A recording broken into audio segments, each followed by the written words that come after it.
네, 한 주간의 정치권 이슈 짚어보겠습니다. 장성욱 건국대 교수, 박창환 장안대 교수 두 분 모셨습니다. 네, 어서 오십시오. 네, 안녕하세요. 네, 지금 어젯밤 오늘 새벽까지 이어진 이제 국회 본회의 김재수 농림식품부 장관 해임 건의안 통과로 좀 전국이 갑자기 얼어붙었습니다. 이런 가운데 현재도 진행되고 있는데 박근혜 대통령이 청와대에서 장차관 워크숍을 열고 있습니다. 거기에 대해서 보면은 해임 건의안을 받아들이지 않겠다 이렇게 강하게 시사한 걸로 보이거든요. 어떻게 보십니까? 예. 그 형식적 요건을 갖추지 네. 못했다고 하는 것은 해임 건의안 자체였던 내용이 합리성을 결여했다고 보는 겁니다. 네. 그래서 직무와 관련돼서 과거에 두 번에 걸친 13년 전이죠. 두 번에 걸친 그 임동원 통일부 장관과 김두관 행정자치부 네. 장관의 해임 건의안이 통과가 돼서 개각에 반영이 된 경우는 있지만 지금 김재수 장관의 같은 경우는 지금 뭐 취임한 지 불과 18일밖에 되지 않은 장관인데 직무와 관련된 어떤 실수도 없고 그리고 황교안 의원이라든가 국민의당 소속 농림수산위 위원들이 이거에 대해서 문제가 없다고 얘기도 했고 네. 그리고 세 가지의 어떤 쟁점 사안에 대해서 일정 부분 다 소명이 됐지 않았습니까? 이런 상황에서 야당이 이것에 대해서 밀어붙인 것은 물론 절차적 민주주의에 따르면 다수결의 원리라든가 이런 규정에 따라서 하는 것은 맞지만 그러나 정치가 무조건 힘으로 밀어붙여서 되는 것은 아니지 않습니까? 과거에 야당이 소수당이었을 때도 새누리당이 통과시키면 야당은 땅바닥에 주저앉아서 신발로 땅을 치면서 울기도 하고 예. 대국민 읍소 작전도 벌였지만 이제 국민들이 여소야대를 만들어준 시점에서 과반의 의미를 이런 식으로 쓴다는 것은 저는 조금 좀 오바했다고 봅니다. 그 역대 지금 뭐 지적을 해주셨는데 역대 해임 건의안과는 좀 결이 다르다 네. 그런 지적을 해주셨는데 그렇다 하더라도 역대 해임 건의안이 되면 보통 다 대통령이 수용을 했거든요. 수용을 하지 않거나 아니면 알아서 사퇴했는데 이번 사안은 좀 다르다. 그래서 대통령이 어떻게 보면은 받지 않겠다 이런 걸로 해석할 수 있겠습니까?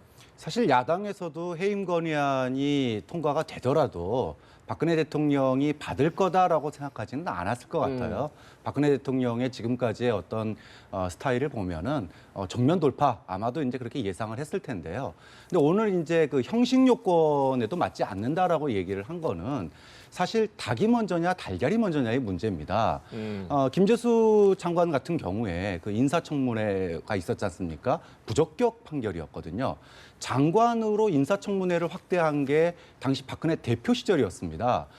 그런데 그런 형식 요건을 만들었는데 본인이 인사청문회를 아무 쓸모없는 것으로 만들어버렸어요. 그렇다면은 어떻게 보면 이건 인과응보의 문제도 있는 거고요. 닭이 먼저냐 달걀의 문제냐의 문제지 어느 한쪽이 잘했다라고 얘기하기는 뭐 어려운 측면이 아닌가 싶습니다. 네, 일단 뭐 오늘 워크숍에도 김재수 장관이 참석했습니다. 뭐 앞으로 계속 이제 강요 장관직을 수행할 것이다 이렇게 의미로 보면 될 텐데 그 관련해서 하나 더 다시 한번 여쭤볼게요. 지금 박근혜 대통령이 형식적 조건을 비판했어요.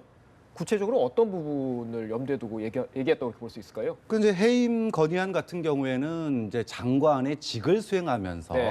업무에 이제 문제가 있을 경우에 해임 건의안을 내는 게 이제 원래 보통이죠.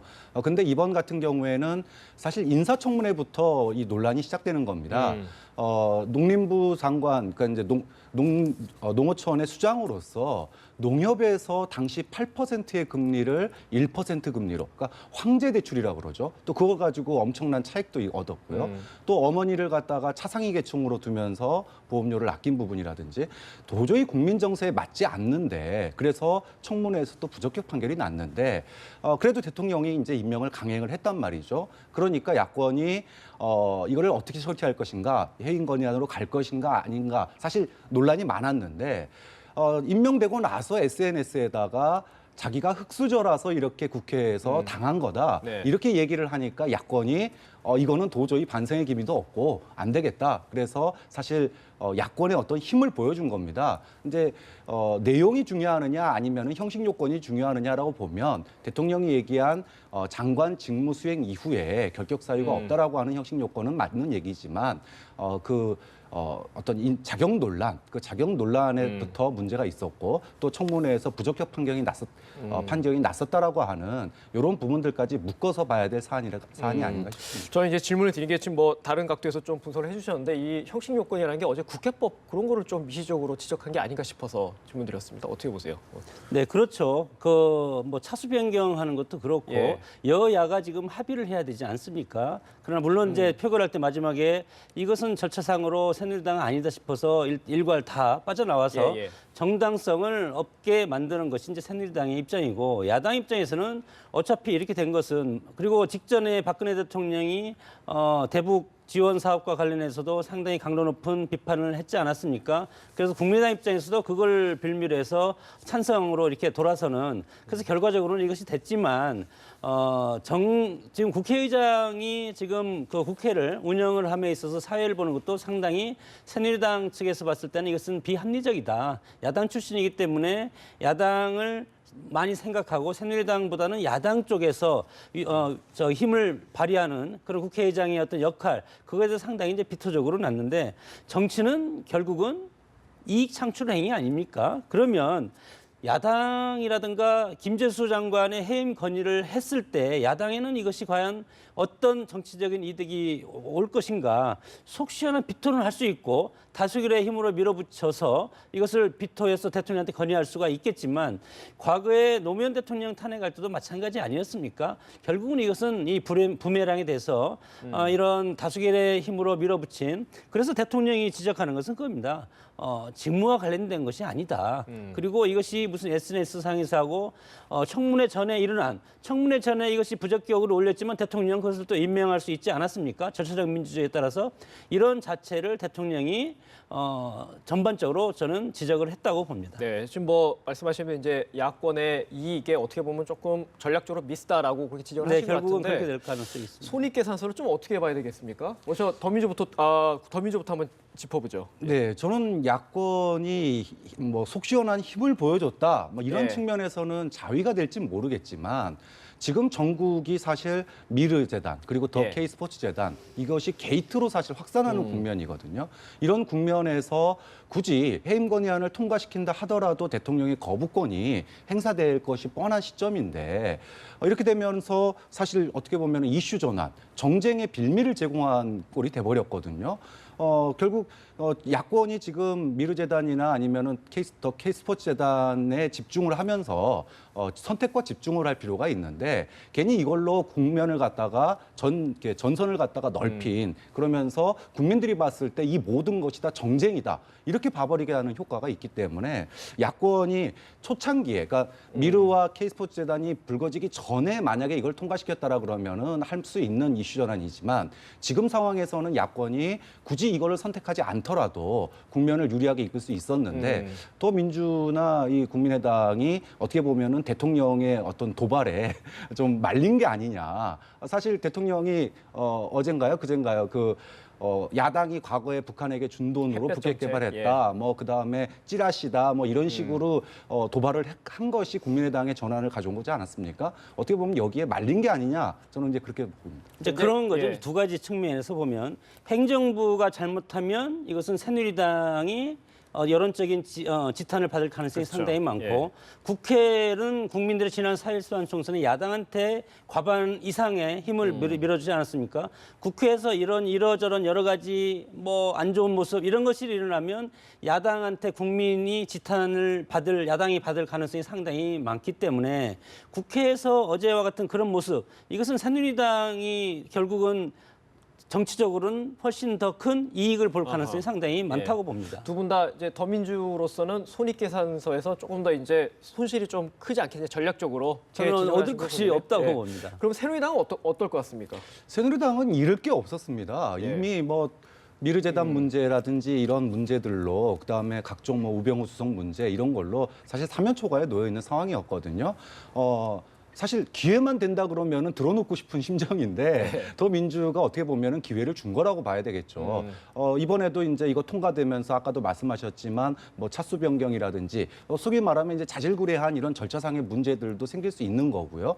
아니나 다를까 새누리당에서는 그런 거를 이제 딱 딱 틀어지고서 이거 절차상의 문제 있는 거 네. 아니냐, 또 이거 국회를 정쟁으로 가자는 거냐, 그리고 앞으로는 이제 협치가 끝났다, 뭐 이런 식으로 이제 그 공을 갖다가 야권으로 넘겨버리는 이런 형국이 됐기 때문에 뭐 새누리당이 크게 얻은 것은 없지만 그렇다고 해서 이번 사안이 새누리당에 불리하다, 뭐 무기력한 모습을 보여줬다 이런 건 아니라고 봐요. 오히려 새누리당으로서는 울고 싶은데 뺨 때려준 게 아닌가 저는 그렇게 생각합니다. 뭐 여소야대의 현실은 절감했지만 속내는 다를 것이다. 그런 얘기시네요. 예.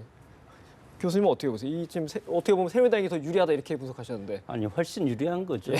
국회는 야당이 장악하고 네. 있기 때문에 새누리당에서 국회의장을 양보할 때부터 새누리당이 국회의장을 가져올 경우가 있으면 야당이 다수 의석을 차지했지만 책임은 같이 가져야 된다는 그런 전략적인 어떤 구도가 형성이 될 뻔했는데 새누리당이 야당한테 모든 걸 다 던져줬습니다. 왜? 내년 대선이 있기 때문에 국회에서 이와 같은 여러 가지 다수결의 원리가 하고 전차적인 민주주의가 있지만 그러나 국회에서 여러 가지 싸움질이 있을 수밖에 없지 않습니까? 네. 이런 것이 족족 나중에는 결국은 야당한테 책임으로 돌아갈 가능성이 상당히 많고 자, 새누리당은 그렇습니다. 앞으로 우리가 우리 안에 표를 많이 안 줘서 우리가 국회에서 입법화를 못하고 정부도 앞으로 나갈 수가 없게 야당이 발목을 잡고 있습니다. 그랬을 때 야당은 어떻게 얘기하겠습니까? 야당은 무조건 그러면 정부 여당을 비판만 하고 입법화를 저지하고 그럴 수만 있으면 나중에 대선 때 책임을 받을 가능성이 책임을 물을 가능성이 상당히 많다.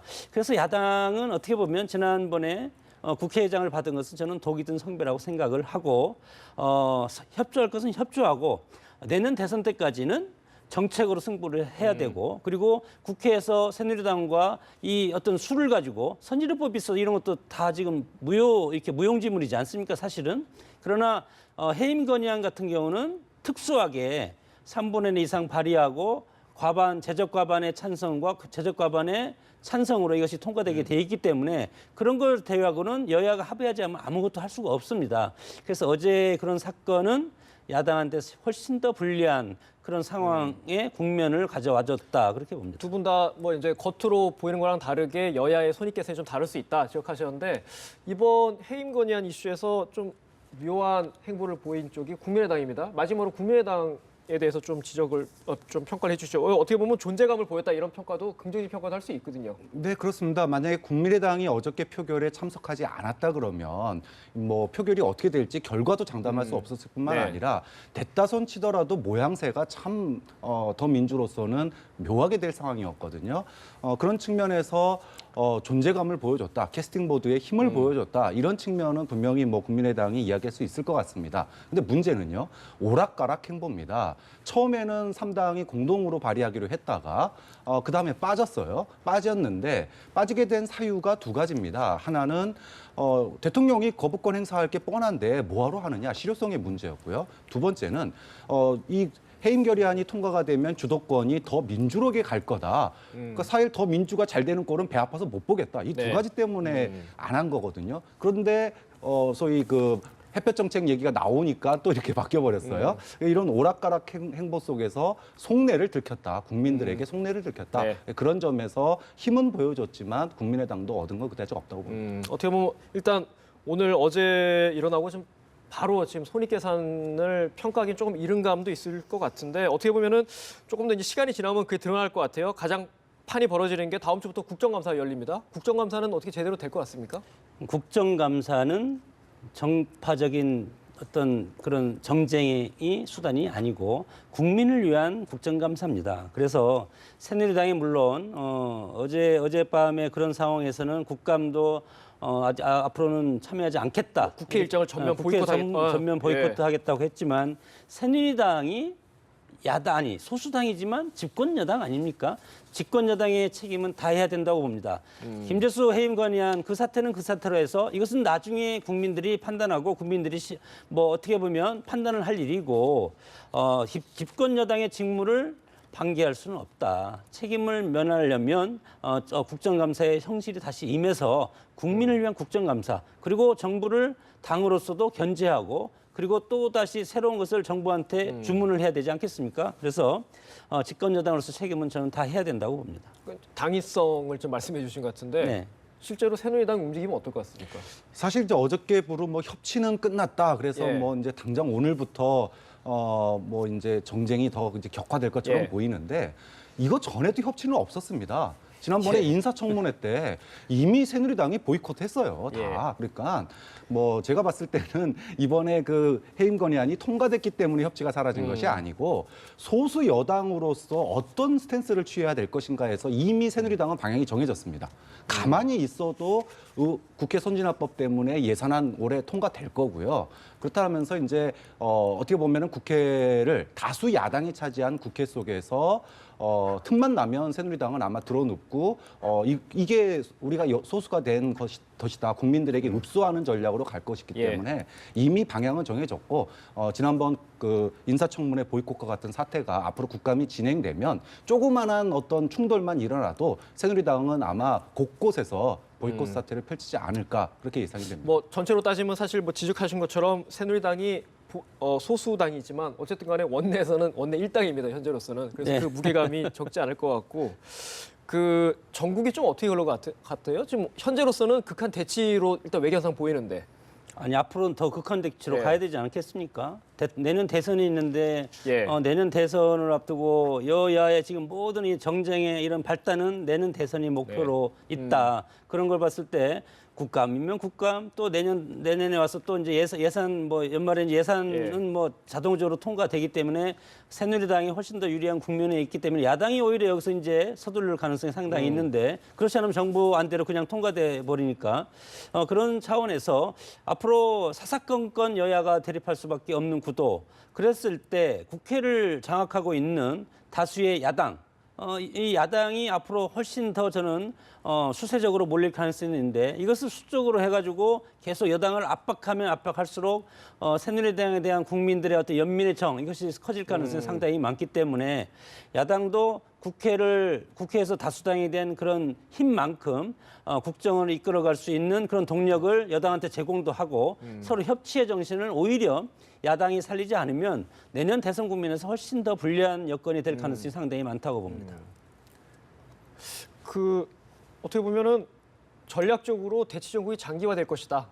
네, 판단이신 거죠? 현실적으로 장기화될 수밖에 없다고 봅니다. 뭐 같이 거의 공감하십니까? 네, 뭐 장기화, 예. 그러니까 대치 국면의 장기화는 뭐 이미 예정된 사실이다 이렇게 봐야 될 것 같고요. 중요한 거는 그 가운데서 그래도 이제 어떤 국민들을 위한 또 민생을 위한 이런 정책이라든지 아니면은 합의들을 이끌어내는 수 있느냐가 좀 관건이라고 봐요. 네. 그러니까 이제 야당이 이번에 이제 해임 결의안 통과시키면서 총선의 민의를 받아들이지 않기 때문에 생긴 일이다 이렇게 얘기를 했어요. 그 총선의 민의를 보여주는 게 다수결의 힘을 보여주는 게 과연 총선의 민의를 보여주는 거냐 아니면 이런 그 총선의 민의를 갖다가 진정한 민의는 열심히 잘해서 다음에 집권을 하라라는 게 어떻게 보면 총선의 민의 아니겠습니까? 그렇다면은 우리가 집권 능력이 있고 수권 능력이 있다라고 하는 그런 모습을 보여주는 게 오히려 총선의 민의라고 하는 거를 좀 더 민주가 좀 또 야당이 좀 더 한 번 더 생각을 해야 될 부분이 아닌가 생각합니다. 네. 지금 어쨌든 다음 주부터 시작될 예정인 국정감사가 첫 번째 이제 전국의 시험대가 될 걸로 보이는데 뭐 어떻게 보면 요거와 좀 관련된 사안일 수도 있을 것 같아요. 이석수 특별감찰관 사표가 수리됐습니다. 야당에서는 이게 국감 증인 출석을 막으려는 거 아니냐라고 물론 청와대에서는 그거랑 무관하다라고 입장을 밝히고 있는데 어떻게 보십니까? 뭐 야당의 말도 맞습니다. 그리고 여당의 청와대의 말도 맞고 네. 청와대 입장에서도 이석수 지금 특별감찰관이 있으면 불편하지 않겠습니까? 그러면 물론 뭐 그 직무상 관련된 것은 뭐 이렇게 발언할 수 없게 규정이 네. 돼 있지만. 그러나 그런 거 가지고 정치적인 공세를 할 필요는 없다고 봅니다. 이미 사표를 내놓은 상태에서 사표 수리하는 그 인사권자는 대통령이고 네. 대통령 입장에서도 이 국정감사 시작되면 뭐 이석수 감찰관이 증인으로 틀림없이 나가서 발언을 해야 될 텐데 그것을 미리 해서 사표 수리하는 것은 저는 뭐 정당한 인사권의 어떤 저 발동이라고 봅니다. 지금 이렇게 사표 수리됐기 때문에 소위 기관 증인은 안 되는 거고 네. 일반 증인으로 다시 어떻게 야당이 추진할 가능성은 있을까요? 어떻게 보십니까? 야당이 추진해도 여당이 받아들이질 않겠죠. 네. 찌라시라고 얘기를 했는데 받아들이겠습니까? 저는 그런 측면에서 최근에 청와대의 이런 모습들을 보면은 도대체 구중궁궐 안에서 무슨 일이 벌어지느냐.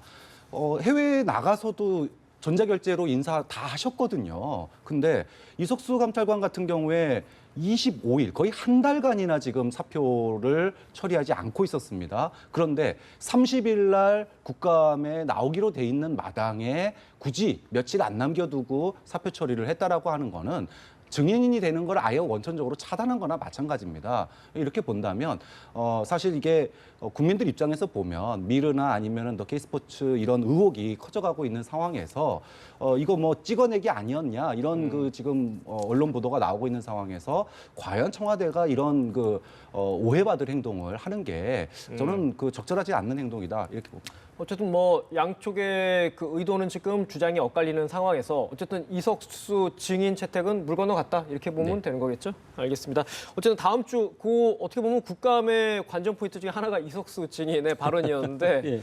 그건 무산된 상황이고 다른 포인트는 좀 어떤 게 있을까요? 좀 하나 몇 가지 짚어주시죠. 예. 뭐 그렇죠. 뭐 지금 다른 건 별로 없을 것 같아요. 뭐 안보 문제 그리고 지진 뭐 이제 그런 것들이 북핵 가장 지진. 북핵 예. 지진 그것은 뭐 통상적으로 우리가 상존하는 예. 위기 의식에 있어서 정치권에서 뭐 무시할 수는 없을 것 같고 특히 야당에서는 대선 앞두고 청와대는 집권 여당을 공격하기 위해서는 대통령을 공격하는 것이 가장 정치적인 효과가 크기 때문에 대통령한테 모든 것이 집중되지 않겠습니까? 미르재단도 그렇고 K스포츠 재단도 그렇고 대통령 입장에서는 이것이 정말 자신과 무관한 일이라고 수차례 얘기했음에도 불구하고 야당의 공세는 끝없이 계속될 가능성이 상당히 많다. 특히 국감이라는 것은 국회의원들이 정부를 감시하고 통제하는 그런 기능이 있고 그렇기 때문에 이것을 또 야당 입장에서는 이것을 놓치면 네. 국민들 앞에 자신들의 어떤 존재감이라든가 야당의 존재가 정부 여당을 감시하고 견제하는 기능 아니겠습니까? 네. 그런 것이 아주 보여준 합법적인 기회이기 때문에 이런 것을 놓칠 이유는 없다고 봅니다. 네. 그 사실 뭐 해임 건의 갑작스럽게 불거진 해임 건의 정국 때문에 좀 여론에서 좀 한 발 뒤처지긴 했었는데 사실 이번 주에 가장 관심이 많았던 거는 대권 주자들의 움직임이 가장 많았습니다. 특히 반기문 총장하고 안철수 국민의당 전 대표 그 진영의 어떤 연대설까지 나왔거든요. 물론 당사자들은 무관하다 이렇게 얘기를 했는데 그 부분 좀 어떻게 보십니까? 그러면 저는 뭐 어떤 상상력은 다 예. 있겠지만 예. 모든 것의 가능성은 있다고 봅니다. 있다고 보지만 반기문 총장은 저는 일단 새누리당행 가능성이 거의 90% 이상 굳어졌다고 보고 네. 안철수 의원 같은 경우도 저는 국민의당 후보로 끝까지 완주할 가능성이 상당히 크다. 그런 차원에서 봤을 때는 반안 연대 이것은 예. 저는 어떤 물론 뭐 정치라는 것이 뭐 100% 아닐 수는 없겠지만 1% 가능성은 있겠지만 거의 실현 가능성이 없는 것이다. 지역적이라든가 어떤 두 분이 다 똑같이 대권에 대한 강한 욕심이 있고 누가 먼저 양보할까? 양보할 사람이 없지 않겠습니까? 그런 차원에서 봤을 때는 반안 연대는 저는 거의 실현 가능성이 없다고 봅니다. 어떻게 보면 정치적 상상력의 차원이다. 그렇죠. 예, 교수님 그 뭐 반 총장이랑 관련된 걸 수도 있는데 좀 새누리당 내에서 반 총장에 대한 분위기가 조금 달라진 거 아닌가 이런 분석도 나와요. 어떻습니까? 네, 사실 이정현 대표가 다음 대선은 슈퍼스타 K 방식의 네. 어떤 이런 그 검증과 그다음에 뭐라 그럴까요? 이 인기 확대 이런 네. 걸 노리겠다 그랬는데 그렇죠. 이게 사실은 반 총장의 검증론하고 연결돼 있는 겁니다. 반기문 총장을 영입해도 지금 친박계로서는 모자랄 판인데 왜 이런 얘기를 했을까? 물론 이제 구색을 갖추기 위해서 그런 얘기를 할 수도 있지만 사실 친박계 일부에서도 내년 1월 달 중순에 돌아와서 검증 과정을 거치면서 어떻게 될지 아무도 모른다. 그랬을 때 만약에 반기문 총장만 믿고 있다가 검증에서 혹독한 검증을 견디지 못하면 그 뒤는 어떻게 할 거냐 이런 이제 이야기들도 나오고 있는 거거든요. 그런 측면에서 반기문 총장을 꽃감아 태우는 일은 없을 거다. 이게 지금 공식적인 입장인데 모르겠습니다. 이제 미르재단 문제라든지 이런 거에 따라 친박계의 어떤 위상이 앞으로 더 떨어지느냐 이거에 따라서 더 읍소로 갈 수도 있고 아니면은 검증론이 좀 더 세질 수도 있고 이런 부분이 있는데 아까 이제 안기문 안철수 반기문이요. 그래서 반철수라고 그러더라고요. 근데 이게 되려면은요 전제 조건이 있습니다. 아까 말씀드렸던 것처럼 친박계가 몰락을 한다던가 그래서 갈 수가 없는 상황이 됐을 때 또는 새누리당이 완전히 분화가 돼서 친박과 비박으로 완전히 깨졌을 때 이랬을 때 가능한 거지.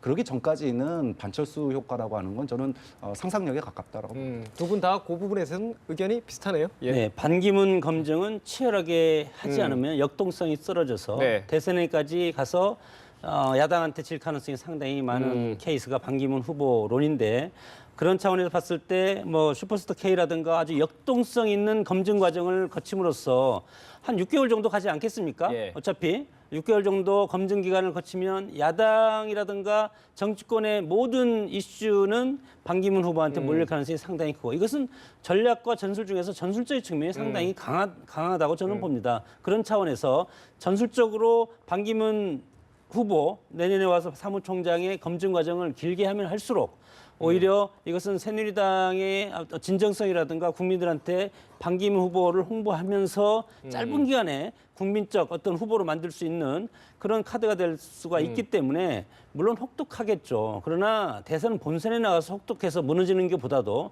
예선에서 혹독한 검증을 거침으로써 대선에 가서는 오히려 그것을 위험성을 줄이는 그런 면역 효과도 있다고 봅니다. 네, 알겠습니다. 오늘 대담 여기까지 나누도록 하겠습니다. 지금까지 장성호 건국대 교수, 박창환 장한대 교수 두 분과 말씀 나눴습니다. 말씀 고맙습니다.